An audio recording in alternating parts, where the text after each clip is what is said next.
प्यार या जाल ये सब जाल है ये సినిమా పోస్ట్పోన్ हो रहा है. ఏం జరిగిందో ఇప్పుడు మనం తెలుసుకుందాం. Welcome to #you. సో మనందరికీ తెలుసు కేరళ 2 స్టోరీస్, కేరళ స్టోరీస్ 2 దీని గురించి ఆల్రెడీ కేరళ స్టోరీస్ వచ్చినప్పుడు ఇండియా షేక్ అయిపోయింది. సీరియస్గా చెప్తున్నా, చాలామంది భయపడ్డారు. పిల్లల్ని ఎస్పెషల్లీ అమ్మాయిలని పక్క స్టేట్లో చదువుకోవడానికి పంపించడానికి తెలుగు స్టేట్స్ వాళ్ళు వణికిపోయారు ఈ సినిమా చూసిన తర్వాత. అంత ఇంపాక్ట్ క్రియేట్ చేసింది ఈ సినిమా. ఎందుకంటే ఇందులో చూపించిన సంఘటనలు ఏవైతే ఉన్నాయో కేరళలో నిజంగానే జరిగాయి. చాలా సంఖ్యలో ఇప్పటికీ జరుగుతూనే ఉన్నాయి. చాలా కళ్ళకు కట్టినట్టు. అంటే జనాలు తెలుసుకోవాలి అంటే మనం ఎంత రాగా చూపిస్తే జనాలు చూస్తారు అని ఆలోచించుంటారేమో డైరెక్టర్, ప్రొడ్యూసర్.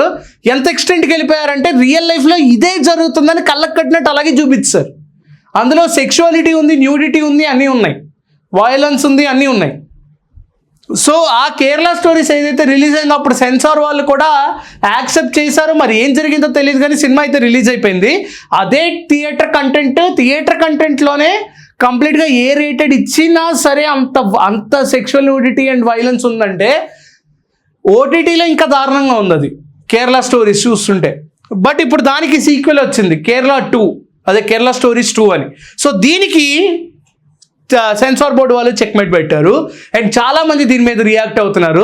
కొంతమంది ఏమంటున్నారంటే నిజంగా అవి జరుగుతాయో లేదో తెలియదు కానీ మీరు ఇంత రాగా చూపించి జనాల మైండ్ సెట్ని చంపేస్తున్నారు అని అంటూ చాలామంది సెలబ్రిటీస్ కూడా దీని గురించి మాట్లాడడం జరుగుతుంది. చాలామంది క్రికెటర్లు కూడా దీని గురించి మాట్లాడడం జరుగుతుంది. సో ఈ కేరళ స్టోరీస్ 2 ఏదైతే ఉందో చాలా ఇంపాక్ట్ క్రియేట్ చేసే సినిమా. ముందే చెప్తున్నా, కేరళ స్టోరీస్ కంపల్సరీగా చూడండి.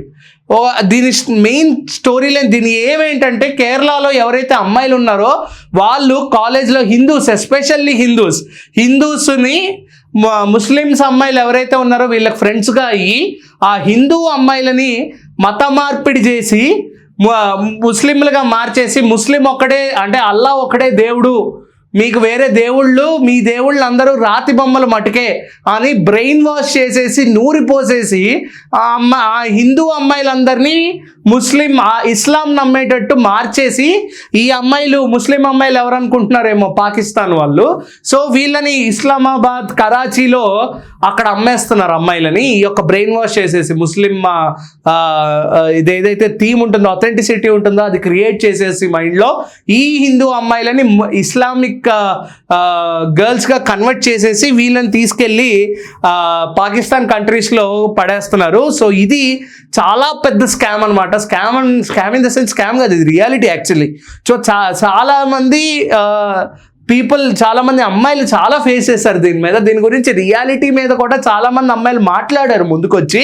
సో ఇటువంటి ఇన్సిడెంట్ మీద వీళ్ళు సీక్వెల్ ప్లాన్ చేశారు. ఇది ఇంకా 25 times ఎక్కువ దారుణంగా ఉండబోతుందని కూడా తెలుస్తుంది. సో ఈ స్టోరీ లైన్ ఇంతవరకు గ్రిప్పింగ్గా ఉండడం వల్లేనా సెన్సార్ బోర్డు వాళ్ళు క్యాన్సిల్ చేసేదని కూడా వార్తలు అయితే బయటకు వస్తున్నాయి. మరి మీరేమనుకుంటున్నారు? అసలు పాయింట్ ఏంటి అనేది ఇప్పటికీ క్వశ్చన్ మార్కే అందరికీ. బట్ సినిమా అనేది రిలీజ్ అవ్వాలి, థియేటర్లో కంపల్సరీగా రిలీజ్ అవ్వాలి.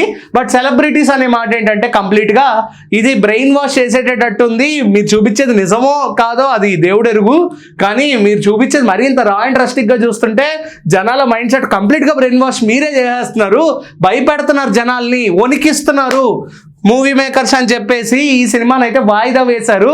మరి ఇప్పుడు కోర్టు వైపు వెళ్తారా లేకపోతే అప్పుడు తుదిపరి తీర్పు ఏంటి అనేది ఇప్పటివరకు వెయిట్ చేయాల్సిందే మనం. సో ఈ సినిమా కోసం ఎంతమంది వెయిట్ చేస్తున్నారో ఖచ్చితంగా కింద అయితే కామెంట్ చేయండి. అంటే keep watching #you. This is Karthik signing off.